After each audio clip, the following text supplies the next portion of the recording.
Ha empezado ya el proceso de traspaso entre el alcalde saliente, Santiago Guarderas, y el alcalde entrante, Pavel Muñoz. De hecho, ha habido ya un encuentro personal entre los dos para definir algunos temas en torno a la transición.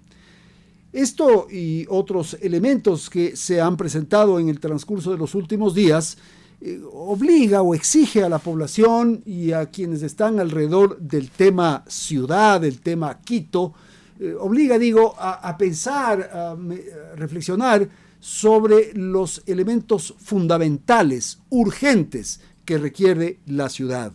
Hoy justamente hemos pedido la presencia del arquitecto Hernán Orbea. Él es urbanista, docente universitario, y también del arquitecto Jaime Vázquez Suárez. En la actualidad él está de presidente encargado del Colegio de Arquitectos de Pichincha. Hemos pedido a Hernán y a Jaime que nos visiten en la cabina justamente para comentar, para opinar sobre los temas fundamentales, urgentes que tiene la ciudad. Vamos a empezar tal vez con Jaime, una primera apreciación. Son muchísimos los problemas. Ahora hemos escuchado que hay alguna idea de empezar organizando al municipio, que me parece que podría ser una buena opción. Poner, como se dice, casi como lugar común la casa en orden. Buenas tardes. Buenas tardes, Andrés, y mil gracias por la invitación. En realidad tienes toda la razón. Yo creo que una de las tareas fundamentales, necesarias, indispensables y que son ciertamente urgentes y que la ciudadanía espera de la nueva administración es eso, es decir, que el municipio se desempolve, se recupere, se reactive, digamos, y adopte una actitud un poco más proactiva frente a los problemas de la ciudad, porque lo que ha estado ocurriendo es que hemos mantenido una inercia que ha permitido que la ciudad siga moviéndose, pero con grandes dificultades. Si analizamos los 4 ejes que ha mencionado el alcalde electo, ¿no es cierto?, como prioritarios, justamente de poner la casa en orden, el de la movilidad, esto de regularizar los barrios y la tenencia y mejorar integralmente los barrios de la ciudad, y lo de la reactivación económica, son cosas que suenan como de sentido común, son muy sencillas y se tienen que abordar ciertamente. Yo aplaudo que el alcalde haya mencionado esto de que no va a incorporar a los concejales en la gestión de la gobernanza y en la gestión en general de la ciudad, porque ese fue un error penoso que nos ha costado muy y muy caro a los quiteños, el hecho de que los concejales se conviertan en los intercesores, ¿no es cierto?, que hacían y deshacían dentro de las instituciones, además con una lógica en la que prácticamente lo que hicieron es una colcha de retazos de las diversas dependencias municipales, encomendándolas a uno o a otro concejal. De modo que por ese lado yo creo que sí, es importante que se ponga la casa en orden. Y diría yo que lo otro que es indispensable es que empecemos a abordar con certeza, con decisión, este problema de la movilidad. Ok, vamos a destinar más adelante los minutos suficientes para tratar ese que es el problema sustancial en este momento en la ciudad. Ahora, Hernán, me quisiera quedar con una palabra que usó Jaime, que es desempolvar. Sí, a mí me parece que hay que refrescar ese concepto que usaban nuestros papás de que lo municipal es espeso, es difícil, es complicado, es una maquinaria muy difícil de que tenga fluidez. Entonces, refrescar, desempolvar, me parece fundamental. Aparte, súper oportuno porque la competitividad de Quito está muy venida a menos. En los últimos 12 años quizás ha tenido una merma sustantiva de las inversiones que no son posibles precisamente porque las agendas no las está poniendo la ciudad, los intereses colectivos, las están poniendo los péndulos políticos, los intereses de grupo, las noticias, los escándalos y las demandas y reclamos legítimas y legítimos de los ciudadanos que fragmentariamente están poniendo las urgencias y la agenda cotidiana, es decir, perdiendo la profundidad que debe tener cualquier ejercicio de planificación, que, según lo que se escucha del alcalde Pavel Muñoz, tiene estructurada una idea sólida que proponerle a la ciudad para intentar convenir en un acuerdo que signifique el de poner todas estas fuerzas y este canibalismo que a su vez, como ha dicho Jaime, provoca esta sensación o esta desazón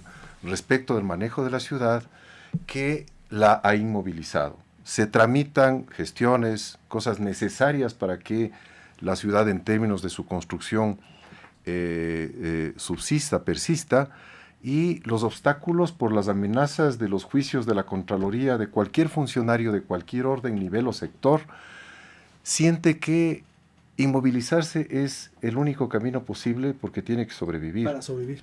Sobrevive a una situación penosa, digo, porque no dignifica precisamente la acción de un funcionario público, y también porque las inversiones se van, las inversiones se diluyen, se dilatan, y pierde la efectividad que debe tener una ciudad para mostrarse competitiva. Y esta consecuencia de no tener una agenda, de un mínimo acuerdo colectivo que nos permite entender que el interés público está por delante, esté quien esté, sin ánimos canibalísticos ni de esta especie de secuestros políticos que van capturando a los alcaldes, los concejales con grupos de interés, oscureciendo la gestión que debe ser transparente, nítida y tan clara como lo que está en un acuerdo sobre la mesa. Claro, esta sensación, Jaime, de que es esto tierra de nadie, y hay estos grupos de poder, estos sectores fácticos que controlan, que disponen, que hacen lo que quiera, me parece muy importante. Hay que poner orden en la ciudad, sí, me parece. Hay que poner la casa en orden, para volver a esa expresión, y organizar la ciudad, eso me parece. Sí, mira, y en eso de la organización de la ciudad, todos tenemos nuestra parte. Sí. Tú tuviste hace pocos días el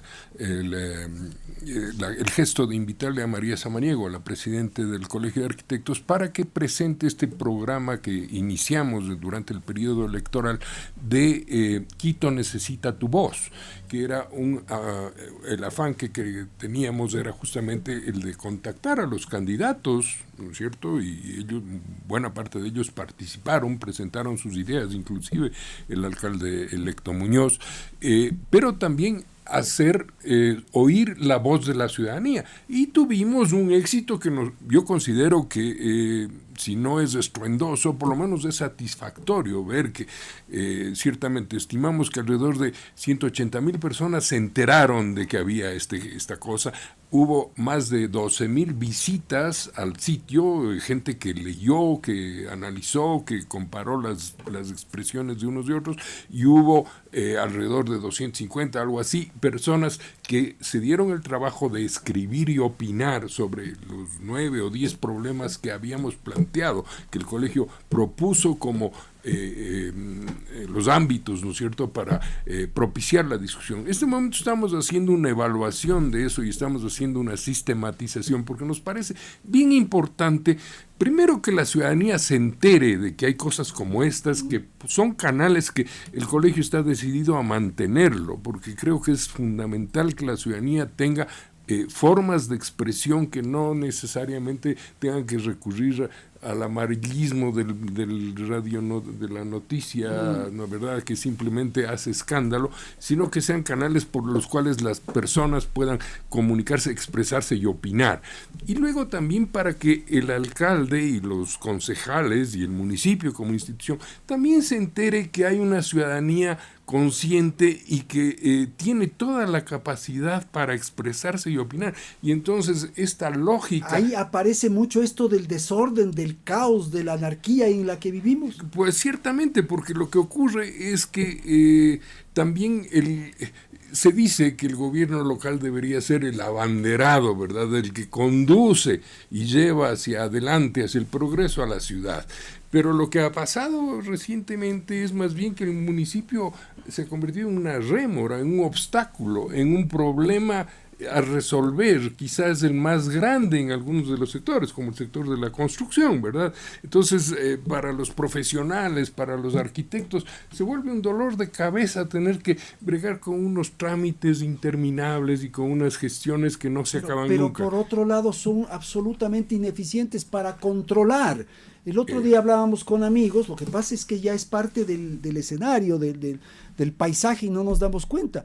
La cantidad de vallas, Jaime, sí, de publicidad, de contaminación visual, así es, que probablemente eso es de una informalidad absoluta. Total. ¿Quién controla eso? ¿Por qué? Sí. ¿Quién controla eso? Nadie controla ni la calidad del espacio público ni su uso. Entonces es tierra de nadie. Entonces ese tipo de cosas, por ejemplo, se pueden y se deben comunicar, y creo que no se le puede reclamar al alcalde como persona individual, ni siquiera al municipio como institución. Es un reclamo de la ciudad a nosotros mismos, ¿no es cierto? Pero lo que ocurre es que cada cual tiene que desempeñar su papel y no podemos nosotros sustituir al municipio en sus responsabilidades y competencias, ¿verdad? Entonces lo que tenemos es que encontrar fórmulas en las que ciudadanía y municipio actúen de manera conjunta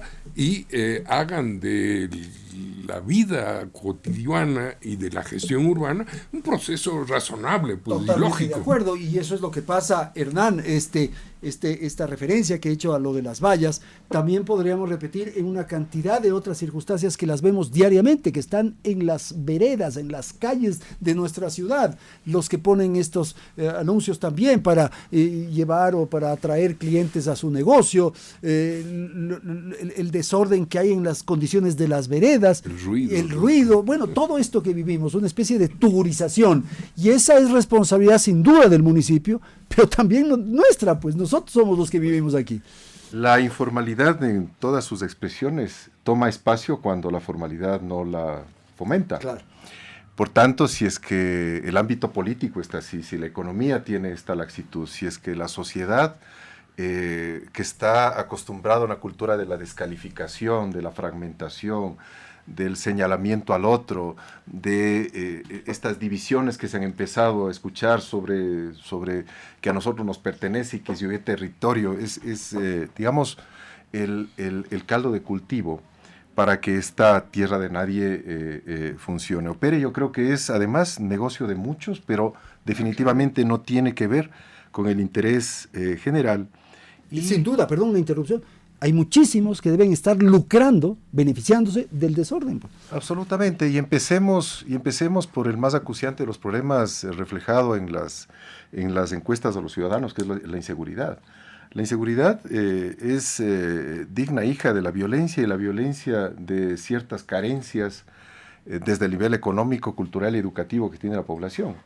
Por tanto, si estamos, cito un poco la experiencia de un gran amigo, alcalde de Medellín, en aquella etapa gloriosa de Medellín, Sergio Fajardo, que me contaba que cómo evitar el perfil ideal de un joven en un barrio, que era el sicario, y de la chica, pues la que acompañaba al sicario, sí, claro, que resuelve de forma inmediata, por supuesto, delincuencial, sí, sus diferencias, y que se erige como el gran líder que pone y depone en el barrio. Y esa cultura que lastimosamente filtra a los ámbitos políticos, económicos, etcétera, ha hecho que la cultura de diálogo haya desaparecido de nuestro espectro.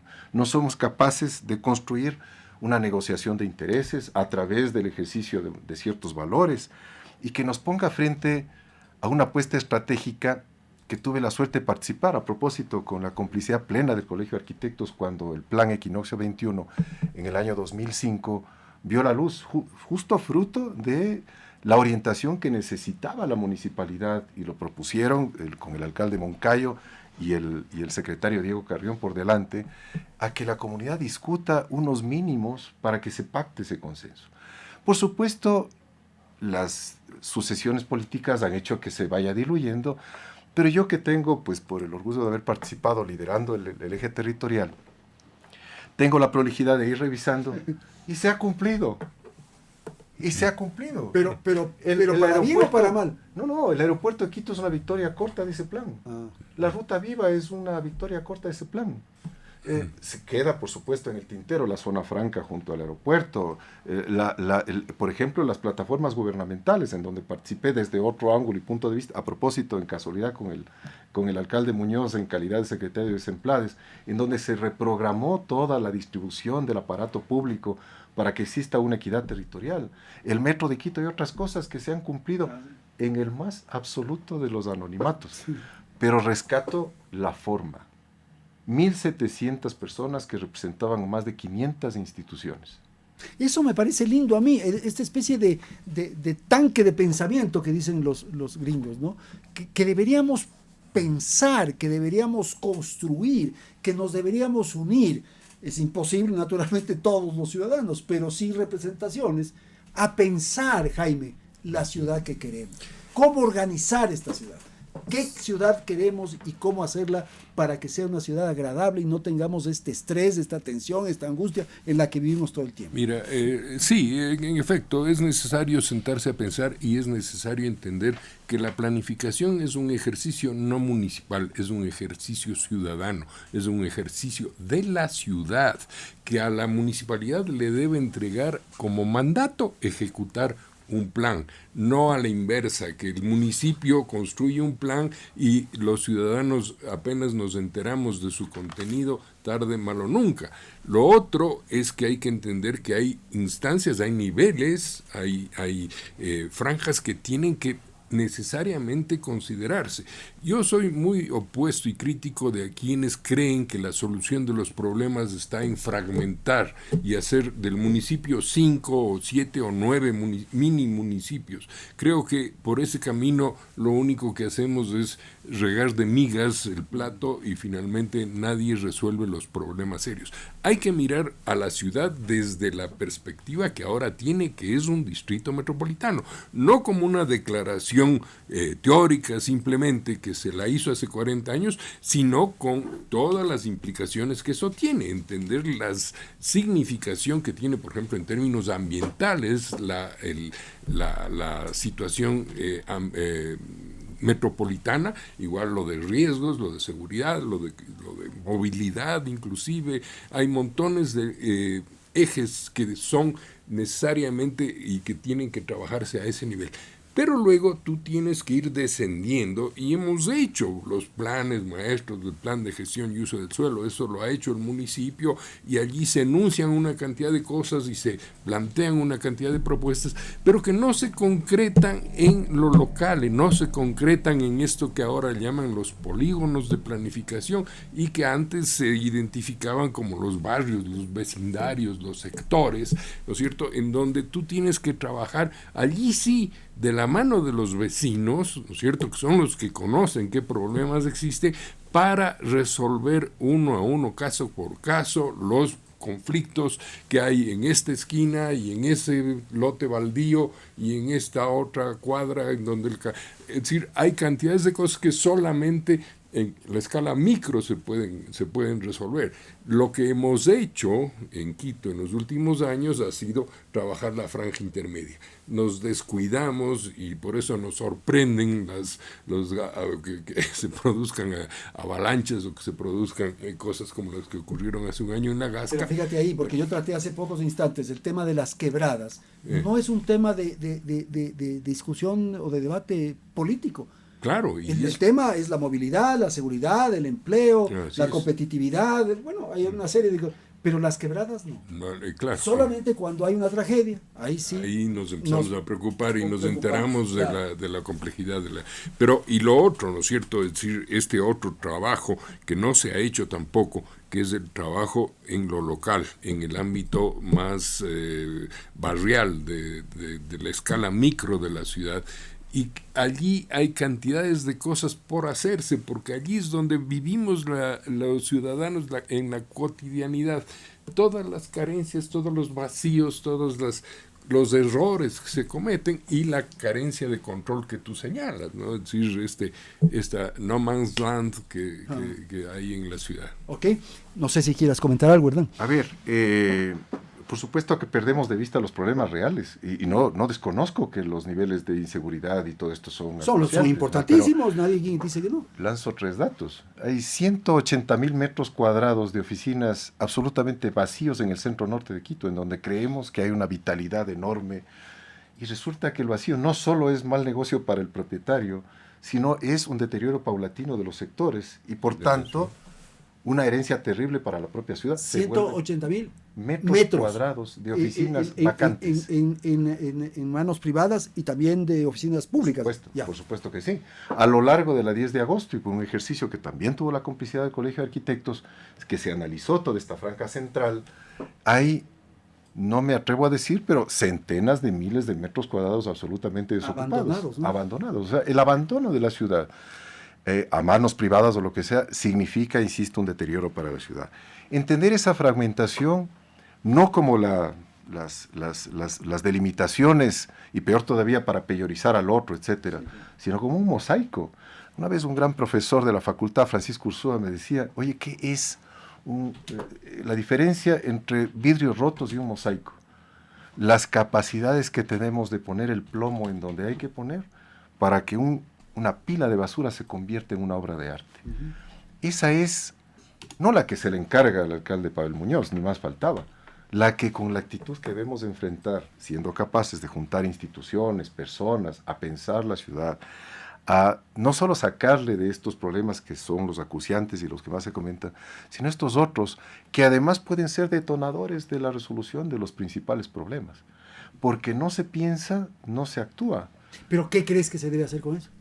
Con ese abandono, con esa circunstancia. Esos son los ciudadanos que deben estar convocados, como decía Jaime. Sí. Creo que él tiene una mejor respuesta. Mira, sí, es muy interesante porque justamente el día lunes a las 11 de la mañana voy a estar en mi condición de presidente del colegio encargado en la ceremonia de presentación de los resultados de este concurso que se ha organizado con el MIDUBI, el Colegio de Arquitectos y algunas agencias de cooperación que apoyaron la posibilidad de que al menos un edificio público en la ciudad de Ambato, que era la sede justamente del MIDUBI, del Ministerio de la Vivienda, se recicle para hacer vivienda de interés social.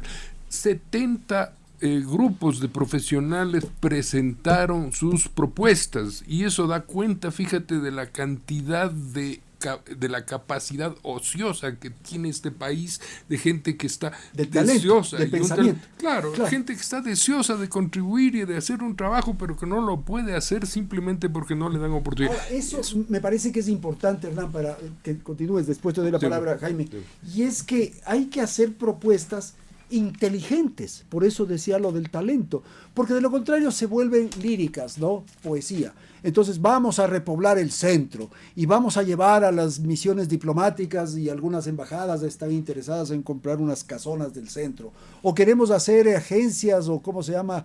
Sucursales, extensiones de las universidades en el centro. Pero no es así, pues. Hay que pensarla bien. A ver, es que no puede pensarse líricamente para que cuando vayas a actuar tengas unas limitaciones de la intervención en el patrimonio como las que existen. Y lastimosamente esas están prevalidas de ley. La ley impide tocar el patrimonio. Bueno, pero una embajada no tendría problema. El problema es que no es atractivo, no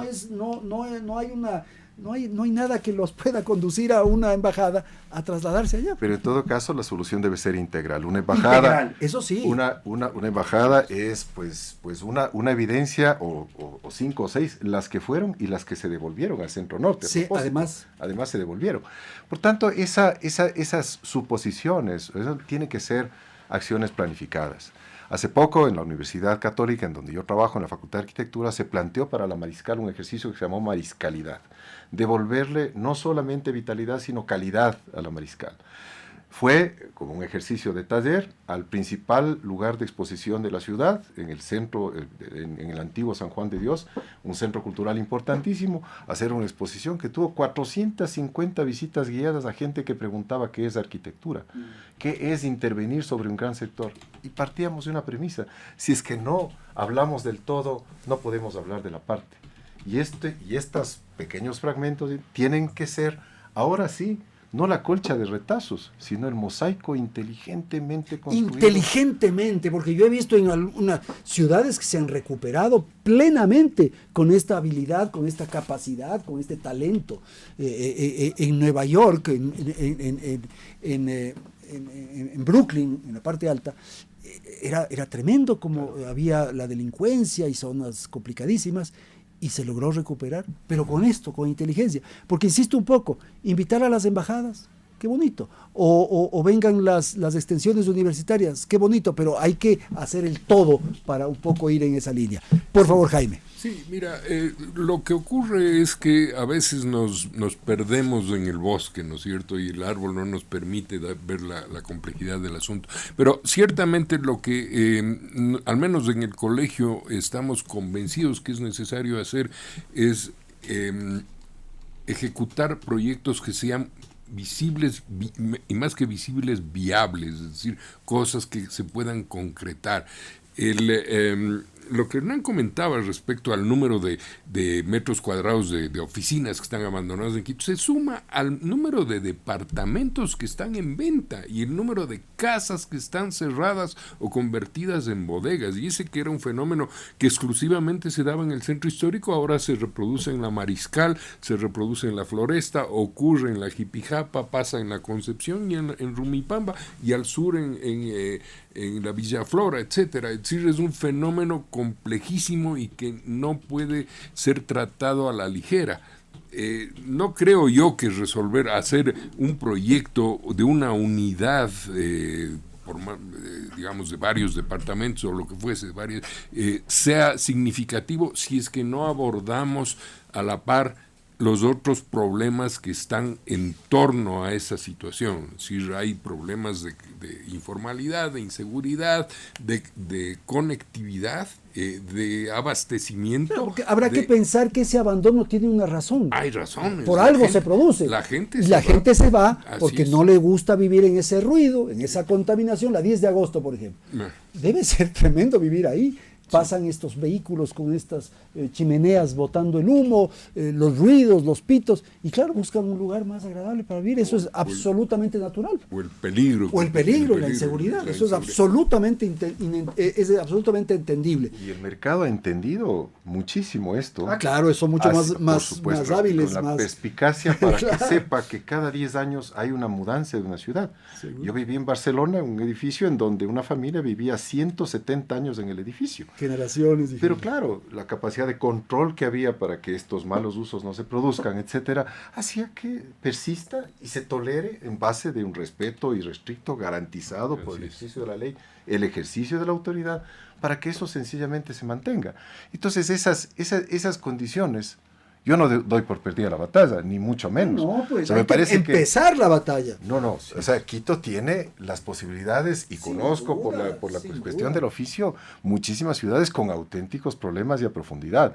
Estamos en un periodo de transición en general. De muchos aspectos sería cuestión de 10 programas, manifestar la transición de la modernidad a la posmodernidad, esta seguridad que teníamos en el humanismo, ahora estamos en el centro poniendo a la naturaleza, como es lo lógico. Estaba la razón y ahora mismo la equidad, estaba el progreso y ahora mismo la sostenibilidad. Y la utilidad está siendo reemplazada por lo esencial, no es algo útil per se, sino se tiene que tomar en cuenta las cuestiones culturales y de otro orden y todo eso. ¿Quién coopera para eso? Yo creo que desde todos los frentes, por supuesto el académico, por supuesto el gremial, pero no caigamos en el vicio de las experticias, ni mucho menos. Yo creo que de ciudad entiende a la persona que camina en la calle. Pero sí tiene que haber un liderazgo. O sea, estas ideas, estas cosas que estamos conversando, las tiene que poner alguien en práctica. Y se necesita alguien que nos lidere, que nos convoque, que nos llame para hacer esto. Eso es fundamental. Y ese es el rol del alcalde. Vamos a terminar en una ronda final sobre un tema que quedó pendiente y que me parece que Jaime tenía interés de hablar, que es lo de la movilidad. Sí, ese es el gran problema en este momento de la ciudad. Comentábamos antes de iniciar la entrevista este tema, ¿no? Quito lleva 12 años construyendo el metro y en el mismo periodo la ciudad de Panamá inauguró el suyo y la ciudad de Lima ha construido 4 líneas de metro. Es así el ritmo con el que se mueven en otras partes y el ritmo con el que nos movemos nosotros. Una inversión tremenda que además supone un estrangulamiento financiero para el municipio, que este rato gran parte de sus recursos tiene que invertirlos en la amortización de esa deuda. Pero lo más intolerante es que en todo este periodo no haya sido posible echarle a andar, que empiece a funcionar y que se haga la articulación para lograr que todo el sistema opere como tal. Esa que es una cosa, simple, quizás es el peor de los pecados, porque dicen que uno se va al infierno no por los pecados que comete, sino por los que deja de cometer, ¿no es cierto? Esto de no haber logrado echarle a andar al metro me parece que es intolerable, es ciertamente un pecado capital. Y creo yo que al municipio, a la nueva administración, le va a tocar y le va a tomar relativamente poco esfuerzo para que eso se revierta. El problema es que por alguna razón se hizo todo este problema alrededor del metro y se fue difiriendo su funcionamiento. Y la razón es que, lo que decía Hernán, en la ciudad hay poderes fácticos. Poderes fácticos, y que son los que llevan adelante estos entorpecimientos, estas dificultades y tal. Entonces, no le va a ser fácil, Jaime, porque tiene que enfrentar a esos grupos de poder. Digamos que sí y no, porque por otro lado hay una ciudad de 3 millones de habitantes, ¿no? En Sierra hay una fuerza Pero allí fíjate cómo son las cosas, hermano, que el barrio Bolaños impone a los 3 millones de ecuatorianos. Así Te es. pongo como ejemplo ese elemento. Yo conozco, y en efecto, ese es uno de los casos, por ejemplo. Pero en general, digo yo, lo que ocurre es una cosa, que el municipio no puede tampoco tener la soberbia de pretender actuar por encima, a altísimas alturas, ¿no es cierto?, pasándose por encima de todo, y no contar con el soporte de la ciudadanía. Pero en algún momento sí hay que echar un ajo. Así hay que poner orden, hay que es, disciplinar, hay que enfrentar a esos grupos de poder. Mira, la lógica que al menos yo tengo el optimismo de decir, la vara está puesta bien bajita. Sí, cualquier cosa va a ser mejor. Cualquier cosa va a ser totalmente de acuerdo, aplaudida por la ciudadanía, porque estamos ya en un estado tan crítico que no podemos, digamos que cualquier cosa nos va a parecer buena. Y la verdad es que hay las 3, 4, dicen que cuando uno tiene más de 5 prioridades ya no tiene ninguna prioridad, ¿no? Pero hay 3 o 4 cosas que se tienen que hacer, y con esas salimos y va a salir a flote, creo yo, la ciudad, porque no es posible que una ciudad viva en este estado por tanto tiempo. Y no cualquier ciudad. No, sí, es la capital. Total. Y esto que vemos es espantoso, es espantoso. Hernán, contigo terminamos. A ver, en movilidad, movernos, ¿para qué movernos? Es la primera pregunta. O sea, ¿por qué nos movemos de forma tan ineficiente, provocando tanta demora y tanta molestia en la ciudadanía? Es porque, claro, están concentradas las fuentes de trabajo, las fuentes de educación, y eso amerita una distribución, de nuevo, inteligente, para que todo el territorio sea orgánico y no convoque con obsesión a ciertos lugares, sino logre esa población residente tener los servicios lo más cerca que pueda. Y ojalá de forma sostenible, es decir, caminable, con movilidad activa, con los mecanismos que ya utilizan, de paso, muchísimo más baratos que la movilidad masiva. Mientras no exista realmente la integración tarifaria y funcional del metro, es decir, que la superficie no compita, sino complemente todo lo que hace el metro, y cualquier otro, no desestimo la posibilidad de que se integren otras líneas aéreas o subterráneas o como sea, al sistema, va a ser muy complicado que esa competencia, que está de paso con otro grupo de interés muy potente que está en la movilidad privada, masiva me refiero, dé el brazo a torcer. Por tanto, si esa razonabilidad es discutida, no solo se tomarán medidas en torno de qué hacer con el metro, sino qué hacer con el suelo, qué hacer con la polaridad que provoca viajes tan inútiles. Y por tanto será un acuerdo de la ciudadanía que estoy seguro que se va a rendir a cualquier razón, porque nadie tolera estar 3 horas metido en una lata, desperdiciando no solo su fase productiva, sino su fase legítima de descanso. Y por tanto contando con ese tiempo para todas las otras cosas. Esto de poner reglas claras, como decías tú, un ajo cuando haga falta, claro, pero también una voz altiva sin alterar los decibelios, sí, claro, sea lo suficientemente firme para decir que esas reglas claras significan eficacia y transparencia. Yo creo que toda la ciudadanía está ávida. Absolutamente. Al primer llamado para poder actuar, deseándole lo mejor, no al alcalde Pavel Muñoz, al Consejo Metropolitano, a la misma ciudad, desahogarnos, desempolvarnos, inteligenciarnos y actuar. Señores, qué grato haber conversado con ustedes y haber entendido un poco los problemas que hay en la ciudad y las ideas que han señalado, que han mencionado, las ideas en pos de mejorar, de resolver, de enfrentar los problemas. Ha sido el arquitecto Hernán Orbea, él es urbanista, docente universitario. Y gracias al arquitecto Jaime Vázquez Suárez, él está de presidente encargado del Colegio de Arquitectos de Pichincha. El proceso de transición, los problemas de la ciudad. En un instante retornamos.